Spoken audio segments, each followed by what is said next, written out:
Olá, meu nome é Regis e este é o segundo vídeo de divulgação já em formato proselitista da Igreja da Concepção Pragmática de Jesus. No primeiro vídeo, eu falei de alguns princípios fundamentais da religião, que eu não me lembro mais, vamos ver o que eu escrevi aqui. Vamos ver. Provavelmente não houve só um Jesus, um único Messias, no sentido mais político ou mais místico ou mais milagreiro, e as concepções mais ambiciosas, Jesus como não propriamente filho, mas pessoa que existe desde a criação, como Deus Pai, etc., são muito posteriores e inicialmente controversas, mesmo entre os cristãos da época. Eu até vou acrescentar aqui. Mas é um experimento mental muito interessante. Vou desenvolver isso agora neste vídeo. 2. Pode haver vida após a morte, mas deve-se viver como se esta fosse a única vida. Isso será melhor discutido no próximo vídeo, que é este aqui, como forma de dar máxima dignidade, importância e urgência para esta vida, a própria e principalmente a dos outros. 3.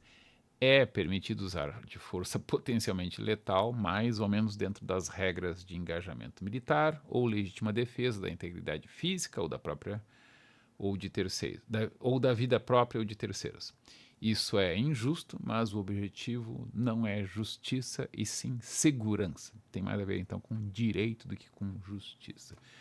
O objetivo é segurança, a estabilidade, a paz, a previsibilidade. 4. As únicas práticas relevantes da Igreja da Concepção Pragmática de Jesus são 4.1. A reflexão e discussão.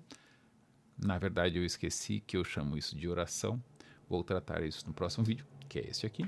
E 4.2, o envio de boas energias sem gesto. Eu chamei de oração no vídeo, que no fundo é uma forma de se acalmar quando irritado com alguém, tentando buscar a sensação de arrepio que se sente diante de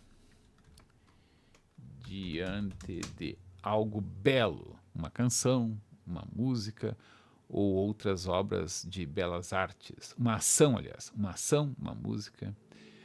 Imaginar que isso é algum tipo de energia ou vibração, etc., e voltar isso para a pessoa odiada. Pode fazer isso em favor de pessoas de quem se gosta, mas daí não precisa ser uma prática recomendada. 5. O fundamento epistemológico da Igreja da Concepção Pragmática de Jesus, em lugar de crenças mais ou menos delirantes, é a da dúvida mais ou menos delirante. 6. O fundamento ético da Igreja da Concepção Pragmática de Jesus é a responsabilidade individual. Outras pessoas ou instituições podem ser culpadas ou mesmo ter dolo, fazer mal de propósito, né? Mas sobre elas temos menor poder, ressalvado, no limite, uso de força potencialmente letal na legítima defesa. Enquanto que refletir sobre o que se poderia ter feito de diferente é mais produtivo. Não vamos deixar em 6, porque 6 é uma tradição meio satânica, né? Então vamos botar aqui 7. Satã quer dizer apenas opositor, mas enfim. As discussões filológicas e arqueológicas são as que mais tomam tempo nos meus vídeos, vou tentar evitar isso. E 7, que mais de fundamento eu discuti naquele vídeo. Deus pode existir ou não. Isso não é uma questão fundamental. O fundamental é o, aspas, milagre da própria consciência do, vou botar aqui entre essas, qualia da experiência de estar tendo experiências. O como é que é? Eu sou, eu existo, lá do Descartes, para dar um exemplo bem tradicional, salvar. Então vamos ver se eu vou me lembrar de todos esses, dos pontos que eu disse que ia tratar agora nesse vídeo, né? Então vamos lá. A questão da oração. Então, o que é a oração? A oração é muito importante na Igreja da Concepção Pragmática de Jesus. Em que consiste a oração? Consiste em é um experimento mental de falar como se estivesse falando com ou para Deus. É mais para porque ele não responde, né? Mas as reflexões que a gente pode ter durante essa conversa podem ser entendidas como a resposta. Então, eu me dirijo para um ser hipotético para o qual não faz sentido eu mentir, porque ele, em tese, sabe de tudo, e não faz sentido fazer propostas que eu sei que são indecentes. Claro, eu posso até fazer uma proposta indecente para discutir, será que ela é indecente mesmo? Então, digamos que eu pense assim, a minha vizinha é muito bonita, mas ela é casada, né? Eu gostaria muito que ela me desse bola. Deus, faz sentido eu querer que ela largue o marido e se interesse por mim, se aproxime de mim, ou me dê sinais de que eu posso me aproximar, né? Já respondo que a resposta é basicamente não, né? Por razões meio idiotas, né? Se tu deseja que uma pessoa, uma mulher, te dê bola, mesmo ela já estando comprometida, tu estás criando um estranho precedente no qual vale que ela daqui a pouco faça o mesmo contigo. Ela fica contigo um tempo e aí ela se interessa por outro. Claro que isso pode acontecer também, tá? Mas é um mau precedente desejar isso. É mais ou menos como aquela questão kantiana, né? Eu vou pedir o dinheiro emprestado, mas eu não quero pagar, acho que eu não vou pagar, né? É uma ação que entra em contradição com a instituição que ela pretende utilizar. Claro que se é um inimigo, né, faz todo o sentido do mundo, né? Mas se é um amigo ou se é um não inimigo, né, isso é claramente errado. Então, em caso de haver inimigos, né, a gente pode, na verdade, a gente deve enganá-los, se for conveniente enganá-los. Se for conveniente criar confiança, a gente pode até criar confiança neles para poder enganá-los melhor depois, né? Mas, de modo geral, a maioria das relações não são de guerra, elas são de paz, são de amizade, são de cooperação. E nesses casos não se justifica tentar enganar, trair, etc., né? Acontece o tempo todo, mas deve-se tentar evitar. E acontece o tempo todo porque há vantagens envolvidas, a gente tem um lucro imediato, é gostoso, digamos assim, mas é errado, né? E a gente sabe que é errado e a gente faz porque a gente é mau. Todos somos um pouco, mais ou menos, mais frequentemente, menos frequentemente, maus, tá? Isso faz parte também da concepção antropológica da Igreja da Concepção Pragmática de Jesus. Somos seres, como é que é, pecadores, falhos, intrinsecamente falhos, né? Mas que devemos tentar fazer o melhor possível. Então essa é a questão da oração. O que é oração? É uma reflexão honesta. Basicamente isso. A questão da direcionar energia sem nunca usar o gesto, tá? O gesto aqui é só para fazer referência às concepções tradicionais de enviar energias, tipo no passe espírita, né? É mais uma forma da pessoa se elevar mentalmente ou espiritualmente. Então eu tento me colocar naquela sensação de êxtase estético, né? Que seria então associado a uma boa energia, e aí eu tento enviar essa energia para uma pessoa que eu odeio, como uma forma de modo geral, melhorar o meu próprio conforto espiritual, pode-se chamar assim. Não me lembro mais qual é o terceiro ponto, qual eram os pontos que eu esqueci. Vamos ver se eu me lembro aqui. Vamos ver. Questão da vida após a morte, ou antes do nascimento, ou antes da concepção. Eu acho muito estranho que haja vida após a morte, ou antes da concepção, porque é muito estranho que seja necessário haver uma vida material na qual a gente acredita que a gente é levado a acreditar que não existe isso. Ou é levado a acreditar que existe, mas de maneira tão confusa, tão contraditória, com tantos relatos mirabolantes estranhos, né? Que surgiu uma mensagem aqui: solução de problemas e ajuda impedem problemas no computador. Não sei por que eu recebi essa mensagem. Mas enfim. A questão é, se existe vida após a morte, por que existe vida antes da morte e depois do nascimento? Por que existe essa vida terrena, material e mundana, né? Ok, a Igreja da Concepção Pragmática tem algumas hipóteses, ou, sendo bem franco, por enquanto seu único profeta, que sou eu, tem algumas hipóteses. Duas principais. Uma delas é super contemporânea, né? E pega então o modelo dos jogos, os videogames, né? Então, nós somos consciências, ou alguma outra coisa ainda que tem consciência, e que usa a vida mundana, terrena, como uma espécie de videogame muito imersivo.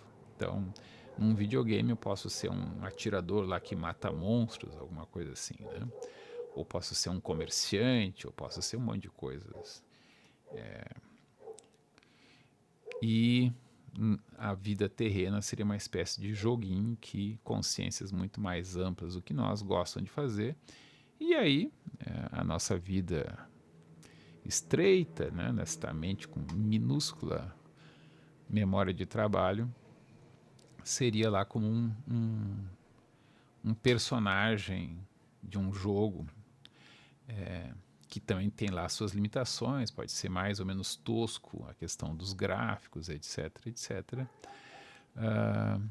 Mas que é divertido e imersivo, né? Então, sei lá, o CSI espiritual. Então, no mundo espiritual onde eu sou eu mesmo, eu de vez em quando estou entediado, vamos lá fazer mais uma, como é que é? Counter-Strike, né? Eu nunca joguei Counter-Strike, mas eu tinha um enteado que jogava muito, e a mãe dele dizia que ele tinha que desligar o computador às 10 horas, ela não tinha disciplina para fazer ele desligar o computador às 10 horas, eu tinha uma que era muito simples, eu dizia: fulaninho, não vou dizer o nome dele, tu tem que às 10 horas desligar o computador, então não me venha com a conversa de que a partida está no meio, né? Porque então uns 15, 20, 30 minutos antes das 10 horas tu não pode mais começar uma partida. E aí, se ele não desligava, eu desligava o modem. E quando eu disse isso, uma aluna ficou bastante horrorizada, porque eu acho que ela era gamer e ficou bastante horrorizada. Enfim, eu sou o Yahvé dos dilúvios e tal, né? Porque acabei ali com um joguinho desta consciência. Então, nessa metáfora da nossa vida mundana, que tem uma subvida mundana, que é das realidades dos jogos de computador, pode ser que a nossa vida real, né, do mundo mundano, seja como um joguinho de computador que de vez em quando a gente usa na nossa vida verdadeira, que é a do mundo espiritual. E claro, quem for bastante criativo pode imaginar que há vários níveis disso, né? Aí eu já vi também um monte de especulações, né, que são vários fractais em diferentes dimensões e linhas temporais e o raio que parta. Mas, sem entrar muito nessas profundas, copiosas e às vezes pagas especulações, nós temos então a possibilidade de que a vida material seja uma diversão que a gente tem por estar entediado no mundo espiritual. A outra é de que os joguinhos são educativos, né? Continua um pouco na lógica da realidade virtual, né? Então, o mundo material é um mundo mais limitado, mais estável e mais seguro, de certa maneira, que permite à consciência que nós realmente somos fazer alguns exercícios que são meio difíceis de fazer no mundo real, no mundo não... o mundo antes da concepção ou depois da morte física, né? Ele, em tese, seria muito mais difícil de separar o que é desejo e fantasia do que é realidade, né? É um pouco aquela metáfora das crônicas marcianas do Ray Bradbury, né? Na qual os marcianos, então, eles têm uma forte capacidade de materializar o que eles imaginam, né? E aí, uma psicose de um marciano, ela cria os objetos delirados. Ou, a alucinação cria forma, cria uma certa materialidade, né? E eu não vou dar spoiler, né, deste livro, sei lá, da década de 1950, mas então o mundo espiritual parece que ele é ainda mais suscetível de fenômenos que nós estamos em parte suscetíveis, que é alucinar, delirar, ter uma convicção delirante, né? E eu dou um exemplo muito engraçado às vezes, que é uma vez eu fiz um exame de sangue e eu estava de terno, manga comprida, né?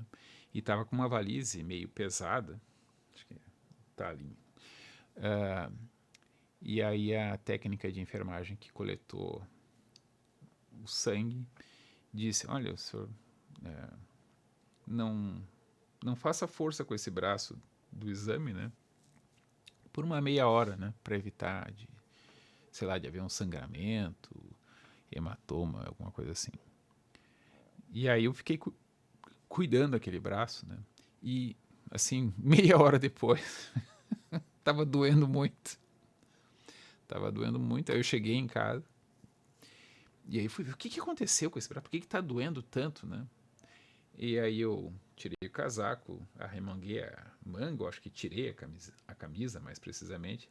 E aí eu olhei e eu estava cuidando do braço errado. O braço no qual eu tinha feito o exame era o outro com o qual eu estava segurando a pesada valise e não estava doendo. E no que também eu notei que não era aquele braço, o braço que estava doendo, o que eu tinha de ter cuidado, a dor também sumiu, né? Então, se isso pode, coisas desse tipo podem acontecer na vida mundana, material, etc., que é mais limitada na suposta vida espiritual, né? Esse tipo de confusão é muito mais forte. Então, encarnar é uma maneira de, em parte, se curar de algumas loucuras, né, que se desenvolvem neste mundo muito confuso em que o pensamento cria realidades. Aqui no mundo material, a materialidade do nosso mundo ajuda um pouco a separar o que é fantasia do que é realidade, o que é desejo ou o que é crença limitante, uma expressão que eu ouço muito pessoal espiritual repetir, né? Espiritualista, né? Então, o mundo material nos ajudaria a separar e com isso, então, fixar algumas coisas. Este profeta que ele tem um problema, né? Uma condição, uma doença, um transtorno. Né? Eu tenho, eu sou portador de deficiência a deficiência do espectro, transtorno do espectro autista, né? Eu costumo dizer que eu estive no, como é que se diz, no fenótipo ampliado do autismo, mais ou menos até uns 45, 50 anos. Aí isso virou um transtorno, porque a sociedade mudou, né? Ela ficou mais intolerante com a minha obsessão por dizer a verdade, por exemplo, né? Eu tive uma namorada que disse: com o Regis eu aprendi a não perguntar o que eu não quero saber. E lá pelas tantas, basicamente o meu modo de ser, o meu modo de interagir passou a não ser mais tolerável, exceto sob o rótulo de não, é que ele é deficiente mental, ele é meio retardado para questões sociais. Ele vai dizer a verdade quando obviamente é para mentir, né?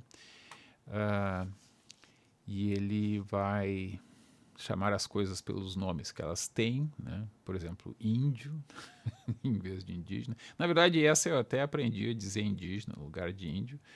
Eu tento sempre fazer um risinho mental do tipo, a palavra índio é perfeitamente adequada, a tradição reconhece, mas foi cancelado. O próprio eu me considero mais na lógica da síndrome de Asperger do que autismo, né? Quando o pessoal fala em autismo, a tendência é pensar no autismo não verbal, no autismo com altíssimo grau de suporte, necessidade de suporte, né? Pessoa que bate com a cabeça na parede, se há uma sobrecarga sensorial, alguma coisa assim. Meu maior problema, eu até explico às vezes para alunos, né? É a confusão de quando a experiência que todo mundo teve, né? A própria mãe diz, não é para mentir, mentir é feio. E 15 minutos depois, aquela vizinha chata tá aí na porta, diz que eu não tô, né? Então eu tenho essa dificuldade, é uma deficiência, né? Tenho um pouco de problemas sensoriais, mas foram muito mais graves na infância e adolescência. Hoje em dia eu até brinco que eu sou um amontoado de hipercompensações. E aí até eu escrevi hoje um comentário num vídeo do Saulo Calderon, dizendo assim, pois é, eu até acho, eu às vezes tenho uns sonhos e nos sonhos eu sou muito mais explosivo, né? E aí eu fico pensando, será que esse sou eu no mundo espiritual, né? Ou seja, não seria apenas um sonho, seria uma lembrança confusa da minha real existência no mundo espiritual, onde eu sou uma pessoa meio descontrolada, né, que fica braba ao extremo. Já faz, sei lá, 20, 30 anos, mas eu me lembro de um sonho, né, no qual eu tenho uma discussão e lá pelas tantas eu me irrito e viro assim de ponta cabeça um armário, né, uma discussão com a minha mãe, né, coisas, né, da psicanálise. E eu não sou assim na minha vida mundana. Aqui eu sou uma pessoa que eu tenho uma certa consciência de que eu irrito muito as pessoas por ser bastante constante. Na semana que passou, teve um dia em que na escola em que eu trabalho me disseram para cuidar de 2 alunos que estariam brigando e que não era para deixar os dois chegar perto um do outro. E eu tentei seguir isso à risca, né? Só que aí, lá pelas tantas, como é que eu evito que 2 alunos que não devo deixar que cheguem perto um do outro, cheguem perto um do outro, né? Se eles se aproximam um do outro, eu posso afastá-lo fisicamente? Minha conclusão é de que sim, que eu só posso fazer isso se eu utilizar de alguma imposição física, né? Claro que tentei, de modo geral, usar de comandos enérgicos, mas isso não dando certo. Lá pelas tantas eu deixei eles se engalfinharem e concluí que, na verdade, eles já tinham feito as pazes, mas a ordem continuava a mesma, né? É outro problema, né? A ordem do meu vice-diretor era manter os alunos separados E aí então comandos enérgicos, eventualmente em posição física, a ponto de chegar lá um monitor e um contador da escola e acho que acharam que eu ia bater nos alunos, coisa que eu não pretendia fazer. Não vi necessidade, pelo menos. E eu me lembro que lá pelas tantas eu estava falando um pouco que nem o Joaquim Barbosa, quando ficava furioso lá no julgamento do mensalão, do qual ele era o relator. E aí, muito irritado, ele tinha dificuldade de articular as palavras. Né? Eu não sei se as pessoas notaram, mas eu notei a minha dificuldade de articular as palavras, dada a irritação que eu sentia. Aí tem a questão da minha alexitimia, que não. O termo etimologicamente quer dizer sem palavras para as próprias emoções, né? Mas na verdade eu tenho muitas palavras, eu sou uma pessoa verbosa. O que eu não tenho é uma compreensão imediata e intuitiva do que eu estou sentindo. Eu tenho clara noção de que eu estou com o coração saindo pela boca, né? Mas não tenho uma clareza. Eu estou com raiva, eu estou só irritado, estou só agitado. O que eu estou sentindo? Eu teria que parar tudo para pensar sobre isso, e isso, claro, faria com que eu perdesse as prioridades da ocasião. E para mim, então, essa é uma boa metáfora. Se existe uma vida antes da concepção ou do nascimento e depois da morte, a vida material é uma vida mais estável, mais previsível. E no meu caso, pela minha condição de autista, eu estaria até meio que num modo de segurança. Acho que todo mundo teve a experiência, pelo menos o pessoal que usa o Windows, né? O Windows frequentemente dá problemas, né?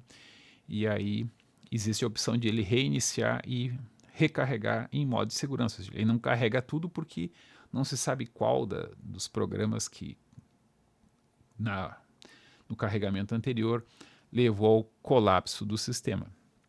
Então ele carrega com alguns sistemas básicos para tu ir aos poucos corrigindo os problemas. Né? Então, a minha maneira de entender, pelo menos o meu autismo, seria: não, tu está muito nervosinho, né? Então vamos te colocar meio sem saber o que está sentindo, até para tu não te entusiasmar muito em tomar decisões muito baseado nas emoções.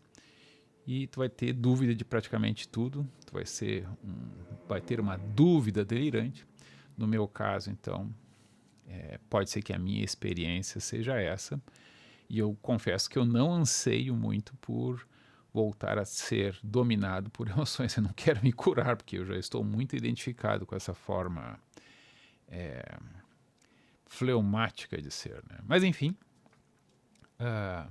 a vida após a morte, assim como a existência de Deus, não está excluída, não é uma questão central. O principal em relação a isso é: não te fia muito em haver uma vida após a morte, porque isso pode tirar a urgência desta vida, que pode ser a única. Né? Então tenta preservar o ensinamento de Heidegger, sem entrar nas considerações dos entusiasmos políticos de Heidegger, em alguns momentos, mas a ideia é a seguinte: o ser humano é o ser para a morte, é o ser que tem consciência de sua finitude. Bom, as pessoas que acreditam em vida após a morte não têm exatamente, eles não chegam a essa essência de ser aí, da Sein, do Heidegger. Né? Então, acreditar em vida após a morte tem algumas vantagens, dá um contexto interessante, mas ele pode ser extremamente limitador porque a pessoa não tem senso de urgência. Né? Então, para preservar o senso de urgência, a Igreja da Concepção Pragmática de Jesus recomenda não focar muito na hipótese de haver vida antes da concepção nem depois da morte. E outra razão muito importante é que, se a gente vive pela eternidade, já pode ter vivido bilhões de anos, né? Tudo que a gente faz em uma vida meio que perde 99,9999999 muitas vezes a importância. E aí, nada que a gente pode fazer seria realmente relevante, né?